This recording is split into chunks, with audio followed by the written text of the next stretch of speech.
Hey everyone, we are back with another update video, and by we, of course, I mean with me as always is Corey. Say hi, Corey. Hey, how's it going, guys? And yeah, let's just jump right into progress. The first big thing that future Mike will edit in as I'm talking is we finally got Gareth and his gameplay polished up enough, at least for level 1, that we can show you some quick clips of it in action. And the sprite work is not still 100% yet, but it's much closer. I'd say something like 80 to 90% polished up.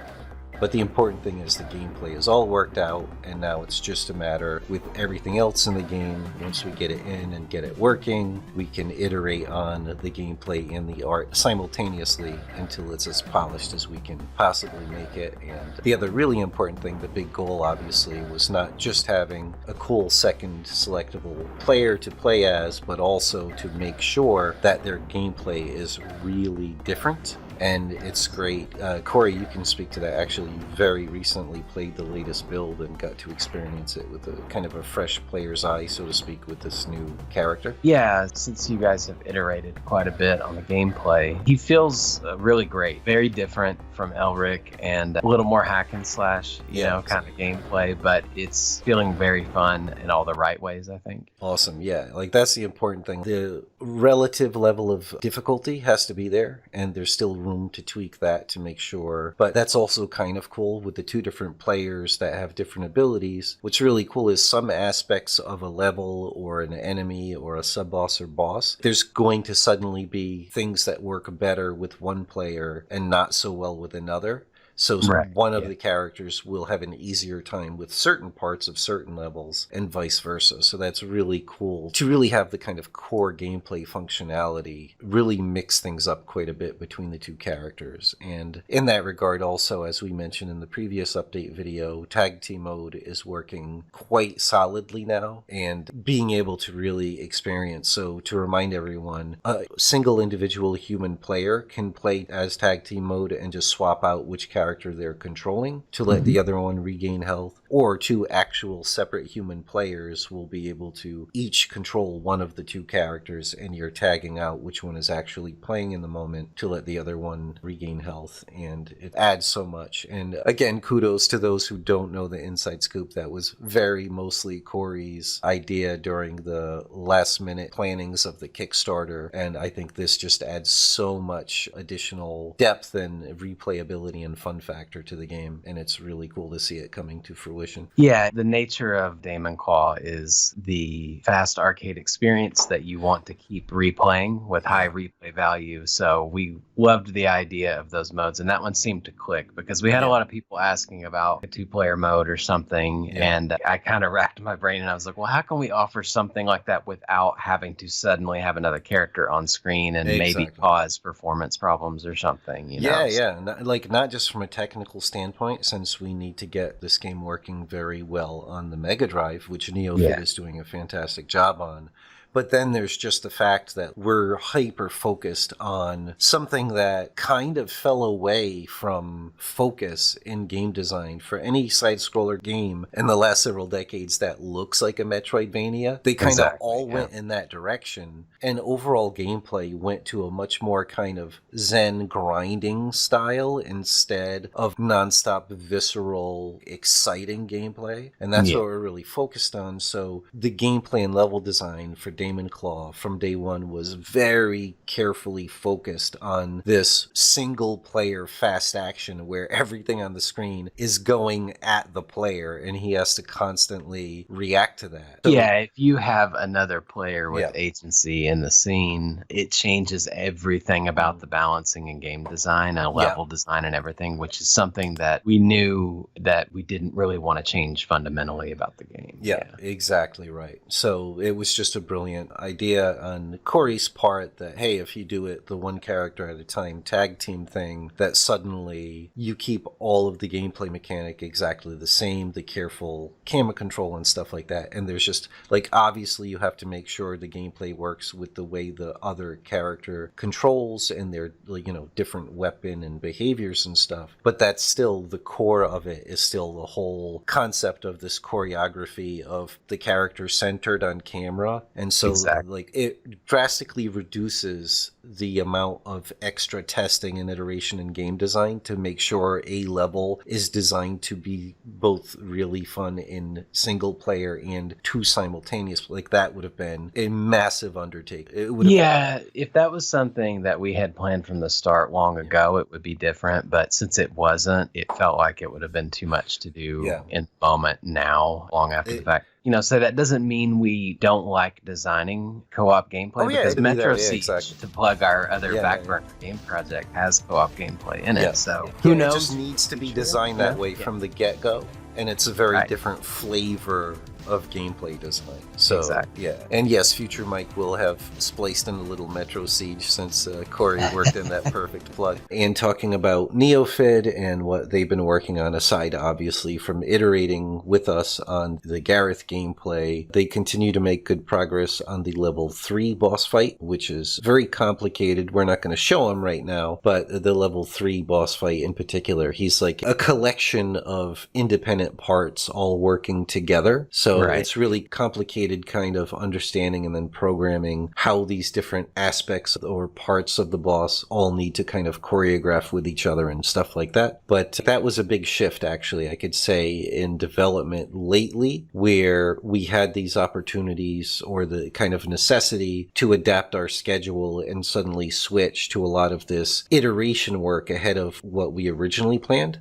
So a lot of the game is actually getting a lot more polished than we expected at this stage. So it kind of slowed down. I'm still not done getting the final boss fight working on the construct version. I'm still working on it here and there, but it's still not done. But that's because Neofid did such a great job getting all of the core functionality of DaemonClaw working on the Mega Drive. In fact, we discussed this with the gentleman at Neofid recently. Corey and I have been testing the Mega Drive version quite a bit more lately, and level 1 has gotten so polished that several times I forgot I was playing the Mega Drive version and not the construct version. Like everything, like it feels so close, and the physics and the reaction times and all that stuff, the visual feedback, that when we were talking to them and updating the schedule with them and figuring out, okay, what things need to get done and when should they get done, I brought up the scoring bonus system, how DaemonClaw is designed to reward you for playing with style. Like if you air bash an air enemy right into the face of one of the ground-based enemies, you get bonus.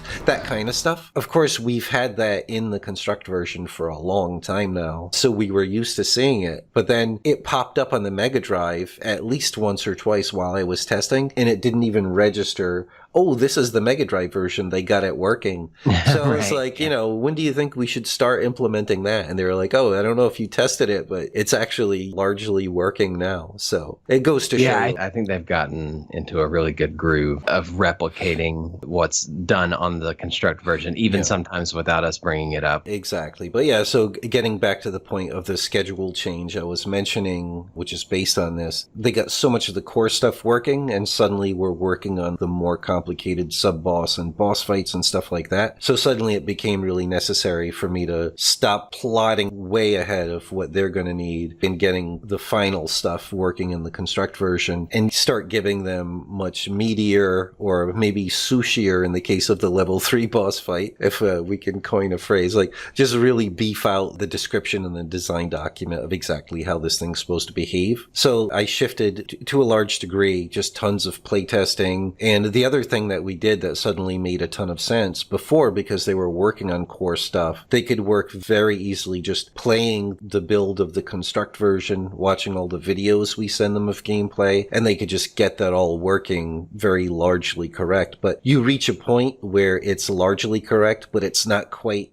DaemonClaw, you know what I mean? And then suddenly you need the super specific details and tickets, like how do you tweak the numbers, the speeds, the physics, all that stuff to be exactly right. And so we switched over to Trello and making a Trello board and tickets and stuff like that. And it's been working out really well. Like everyone, Neofid, they really like it too. So that was another big shift, going from like large scale getting core stuff working to like we're really getting into refining things already. And certainly by the time they get the stuff working that they currently have waiting for them in the placeholder graphics and design dock, and even some of the beautiful finished work that you've done, like for the spiders that people saw in the last update video. By the time they get all that working, I'll definitely have finished the design work for the final boss fight, and then the design dock will be ready for them as well. So that's all going smoothly. I can't say the one thing that I am behind on is I need to catch back up on getting the stuff ready for print, specifically the box art illustration and stuff like that. But we're going to start doing like a weekly thing between Corey and ourselves to make sure we keep making progress on that on the side. And I'm going to schedule an entire week off from any other distractions and just like really focus on pure DaemonClaw and the printed illustration work to get that finished up as quickly as possible and certainly on schedule. Yeah, I'm kind of going through on the art side a transition between converting what existed to work for Mega Drive, and now it's getting into just more new stuff like the spider you guys saw. And we've been feeding them level 4 stuff. They got level 4 working decently well pretty quickly, or at least so far. So there was like the magic for level 4. There's a lot that goes into the magic effects and all the gauntlet stuff and everything. So I had to convert all of that and tweak it a little bit, I think, because we had changed that magic a little and also the level 3 magic a little from what was originally seen in the videos. And so I had to make those changes. But yeah, now it's getting into that territory of mostly new stuff, and it's exciting. I think with the iterating and making new art, there's definitely a lot more room for this print material and stuff like that. Of course, that cover art, that's definitely a time sink for tweaking. But it already looks pretty great as it is. So, yeah, there does become a point where ultimately it's the illustrator just kind of making changes that only they will know or see or care about. You've got to be ready to realize that and put the digital brush down, so to speak, and call it done. But there are definitely some specific things, at the very least, some large-scale tweaks of color balance and stuff like that. But definitely some details beforehand. But it certainly should not be a problem. I know it won't take me a ton of time once I can focus some time onto it to get that wrapped up, and then I can put the actual box design more into Corey's hands, since you're such a fantastic graphic designer, Corey. Yeah, I think a lot of this relates to the print side too, like as in with a digital piece, like say the logo with the thumbnail with the image or something. Like there's a lot of things that are okay in that context at the lower res and also smaller size, and the fact that it's so temporary on a screen. Whereas with that printed box, that thing could be sitting there for a long time and somebody looking at it with all of its fine details, they can get it as close to their face as they want. So I understand you wanting to get all those little extra things that you didn't have as much time for before in there. Exactly. And don't forget, this isn't just going to be a small Sega Mega Drive box art thing. This is going to be a wall poster as well. So like the level of detail. You saw the image, like you had to work with the actual layered file, and it's the resolution is pretty insane. And getting back into the topic of it's good to be flexible and to be able to kind of change up your schedule a little bit, and getting back to the idea of iterating and how we're doing that sooner. Another thing that was really an impetus for that kind of temporary shift into a high focus on iterating was the Steam Next Fest that happened very recently, where people actually had a total of 2 weeks to play the playable demo that we made for modern systems on Steam.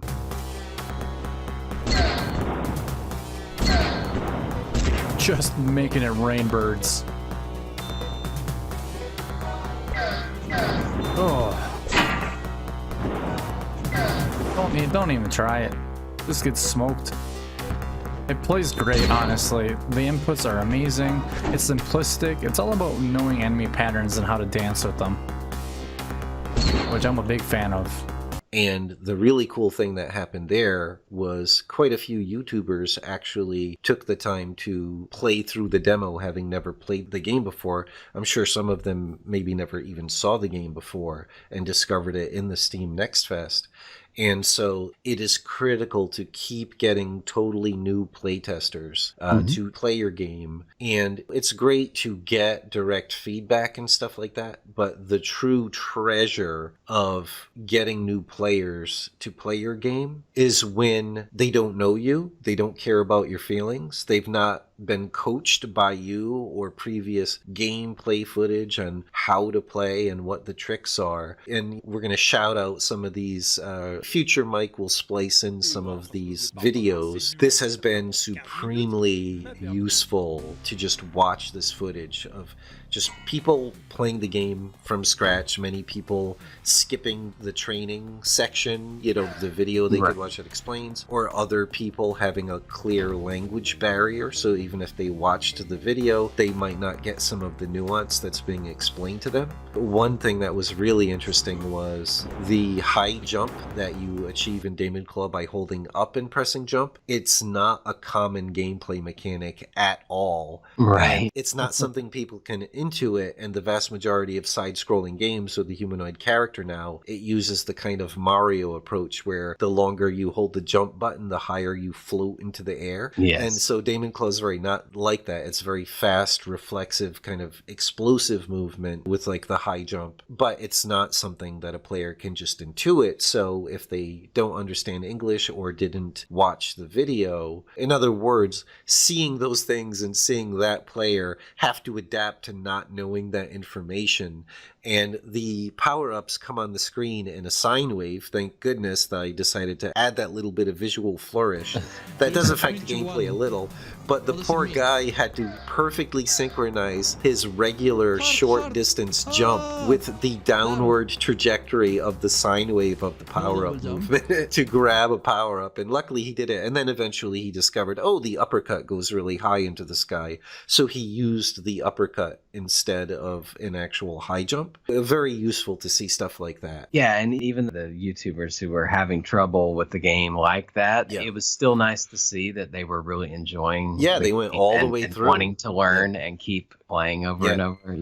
Yeah, another problem we ran into apparently when the people at Pixel Heart that published the demo on Steam, there are a Steam publisher for DaemonClaw, there was some kind of obscure, confusing settings you have to set for the game pads to be properly detected. I think I ran into that same problem myself. Exactly. Yeah, that gave us a heads up to at least figure out solutions and to start changing the settings to figure out how to get it to work for everyone. But the point is, at least one of the YouTubers unfortunately had the same issue that these Steam settings caused for you, and they were amazingly enough, because let me tell you, DaemonClaw was very much not designed to control with a keyboard. It's super fast, reflexive gameplay, and you need to press angles and attack at the same time, and he played all the way through the demo with a keyboard, so kudos to him for tolerating that mishap that made it look like DaemonClaw didn't support gamepads, and actually having the patience and the skill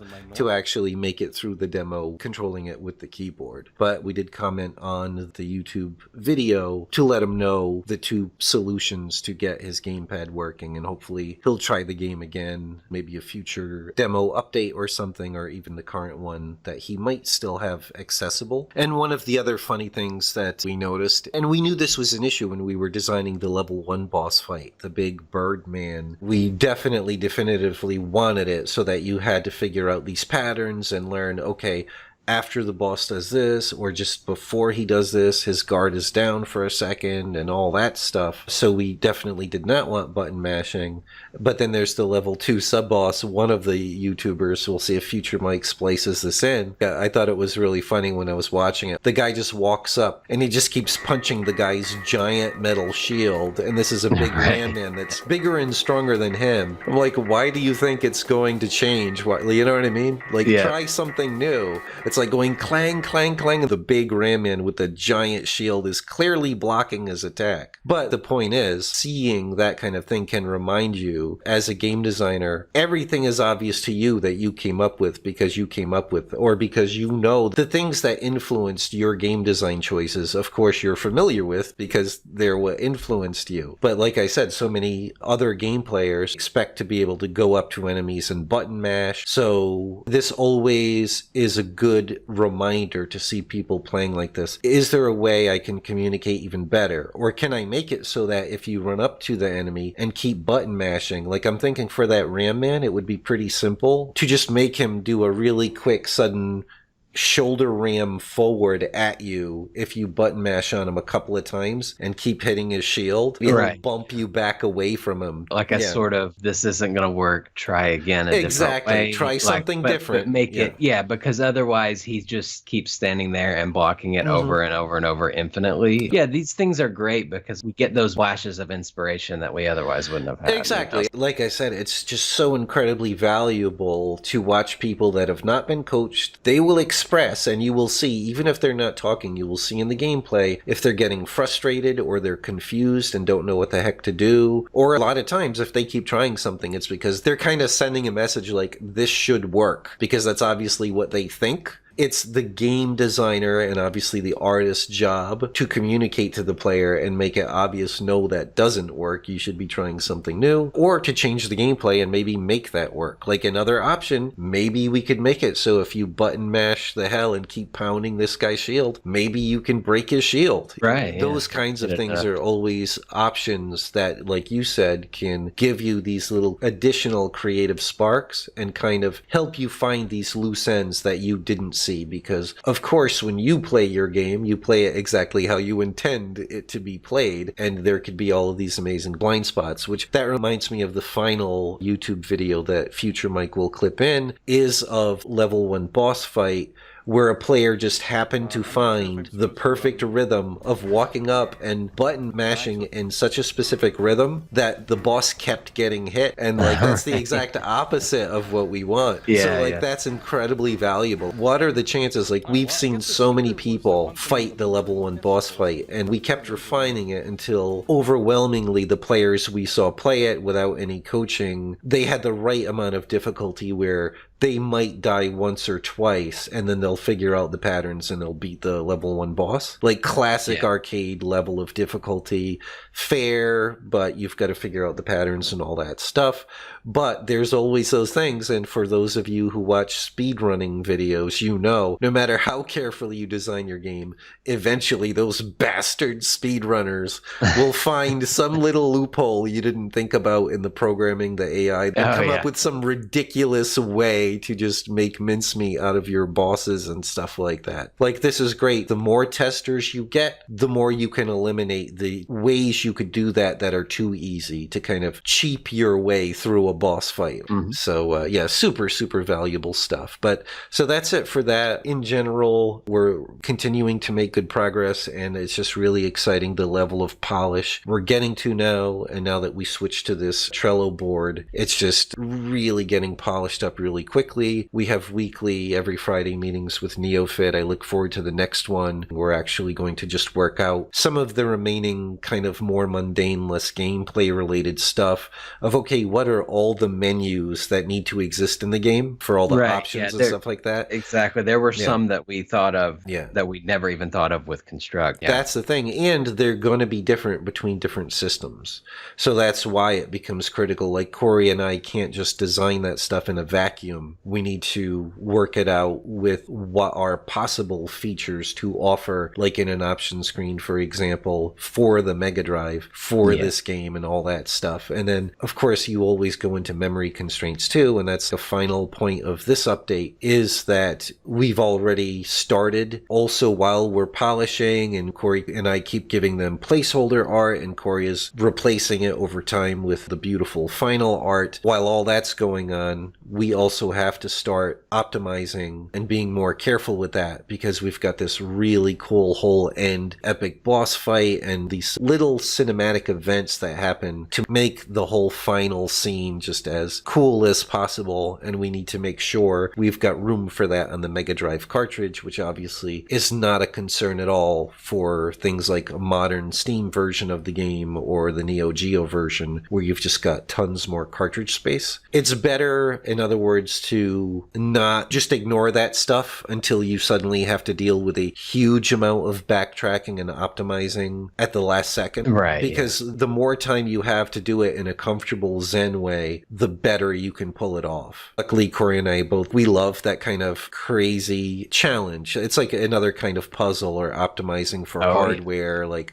how can we create the illusion? How can we not just remove tiles that we're using for this environment, but make the final result look even even better than it did when it used more. You know what I mean? Like that kind of stuff. And I have to say, kudos to Neofid and you too, Corey. Every step of the way as we've been converting to the Mega Drive, it hasn't been a downgrade, even though we had to reduce the amount of memory being used, or maybe even sometimes we couldn't just plaster as many on-screen things. A great example is the initial snow effect that I had made in Construct for level 2. Yes. And then how you with Neofid got it looking actually way better, more realistic, and more technically impressive on the Mega Drive, despite the memory and hardware constraints of the Mega Drive compared to modern PCs. It's been like that every step of the way, which is just so cool. Less experienced, less obsessed teams with that love of optimizing and rising to that challenge. If you just design your whole game and just make the art with 1 million frames and not worrying about how many things you put on screen, and then you have to optimize kind of at the last second, then you're going to compromise on quality because you're just going to be hacking out every other frame of animations and stuff like that. You know what I mean? So that's, again, like we keep, especially me, keep harping on that point of iteration and polishing as you go. That's the way to do it, because you can actually make things better as you optimize instead of just like, oh crap, I guess we need to cut out all this great stuff we made. Yeah, each level that I converted, at least on the environment, it's harder to do with things like the magic effects, but I always assumed that the magic effects, the way they animate and how many sprites they use was an easier thing to optimize later. Exactly. Whereas the environments, as I was converting them, I was like, okay, are there tiles in here I can get rid of, or I know maybe I need to get this down to a certain number. You know, you have like a tile count and stuff like that. Yeah, I'm very used to that kind of stuff. I did that quite a lot with the title screen too, actually. That took a little more work than I anticipated, but it's way more efficient than the one in Construct, but it still matches the quality. Yeah. And that's the whole point. You need the time and the incentive. And of course, if you don't have the time, you can't afford to have the incentive. You know what I mean? It's just not an option anymore. It's all about giving yourself that iteration time and make sure you're not ignoring critical aspects, especially when you're making a real retro game and you've got memory and technical concerns. You don't save that stuff for the last minute, because then, like I said, you're compromising instead of optimizing, or true optimizing. But anyway, I think this is a good point to leave this video off. Thanks everyone, as always, for watching and your support, and we'll be back in not too long with more updates. If you enjoy our content and want to keep up to date on our games, please leave a like and subscribe. Also, if you want to support our projects, consider becoming a patron. The link's in the description, and we'll see you soon.